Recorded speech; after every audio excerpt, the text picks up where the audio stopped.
Hello दोस्तों, आज हम बात करने वाले हैं न्यूक्लियोफिलिक सब्स्टिट्यूशन रिएक्शन के बारे में। ये दो टाइप से होती है, SN1 reaction and SN2 reaction. और हम पहले देखेंगे SN1 रिएक्शन। इसमें क्या होता है कि जो SN होता है इसका मतलब होता है nucleophilic substitution reaction, formation of carbocation. First step है इसका, जिसमें कि ये फॉर्मेशन ऑफ कार्बोकैटायन में बन जाता है।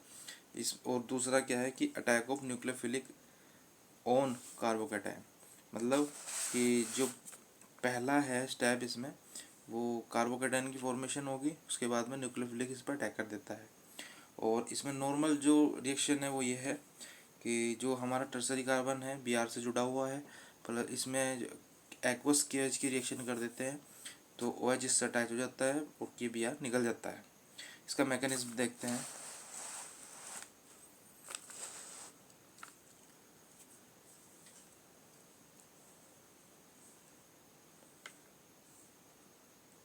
जो इसका मैकेनिज्म है उसमें क्या होगा कि पहला स्टेप जो है, पहले स्टेप में हम देखते हैं कि जो टर्सरी कार्बन है वो Br से जुड़ा हुआ है, और जो इसमें जो टर्सरी कार्बन है वो कार्बोकैटायन को कैरी करता है, मतलब कि कार्बोकैटायन में बदल जाता है। इसमें पॉजिटिव चार्ज आ जाता है कार्बन पर और Br पे निगेटिव चार्ज आ जाता है। उसके बाद में जो जो हमारा न्यूक्लियोफिलिक है, न्यूक्लियोफाइल है, वो OH, वो हायर इलेक्ट्रोनेगेटिविटी होने की वजह से ये अपने दो लोन पेयर को, मतलब लोन पेयर को कार्बन को देकर उससे अटैच हो जाता है, और ये रिएक्शन बहुत ही फास्ट होती है। इसमें एक नोट है, stability of alkyl halide towards SN1 reaction. इसमें क्या है कि पहला है टर्सरी, टर्सरी इसमें सबसे ज़्यादा होगा स्टेबल, और सेकेंडरी उसके बाद, और फिर उसके बाद होगा प्राइमरी।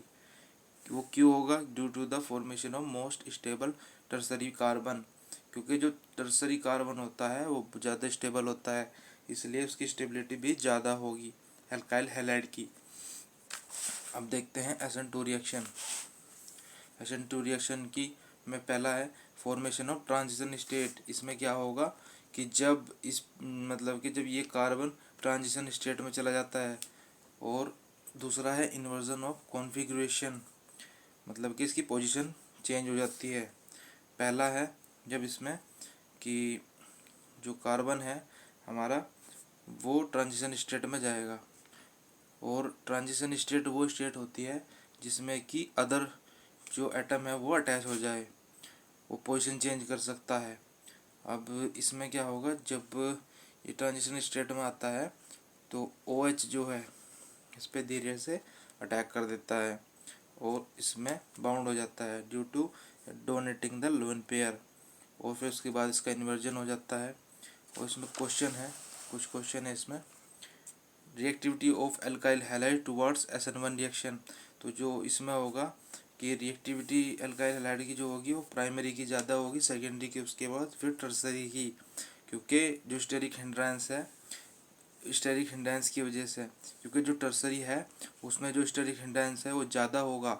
स्टेरिक हिंड्रेंस होता है कि जो केमिकल रिएक्शन है वो स्लो हो जाती है due to the steric bulk. Steric bulk मतलब बॉन्डिंग की वजह से, ज़्यादा बॉन्ड होने की वजह से, और प्राइमरी में कम होता है, इसलिए उसकी रिएक्टिविटी ज़्यादा होगी।